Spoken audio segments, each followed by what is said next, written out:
যে কাজগুলো আমি নড়াইলের জন্য করেছি সেই তালিকাটা যদি আপনি ধরেন তাহলে শুধু একটা ইউনিভার্সিটি এখন বাকি আছে। একটা সি ক্যাটাগরির জেলায় কি কি প্রয়োজন, একটা ইউনিভার্সিটি বাকি আছে। আমার বাবাকেও বলে দিয়েছি যে এটার কোনো বিচার বর্তমান সরকার বা যারাই আসুক বা যারাই থাকুক বা আসুক, হ্যাঁ, তাদের কাছে আমি এটা নিয়ে কোনো বিচার চাইব। কারণ এটা আমার কাছে মনে হচ্ছে যে আসলে এই বাড়িটা তো আসলে যশোর থেকে এসে বা খুলনা থেকে এসে বা ঢাকা থেকে যে কেউ ভাঙে। হ্যাঁ, নড়াইলের মানুষ কোনো না কোনো জায়গা থেকে উঠে এসে ভাঙছে।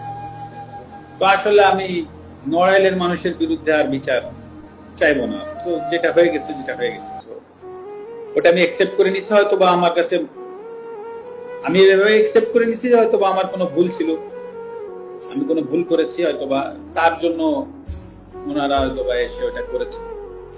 তো আমার মনে যদি বিন্দুমাত্র কষ্ট এখন আর নাই, আমি মানে কষ্ট নাই এই কথাটা ভুল, মানে কারো প্রতি রাগ ক্ষোভ এগুলো কিছুই নাই। তো আমিও আশা করব নড়াইলবাসীর প্রতি যে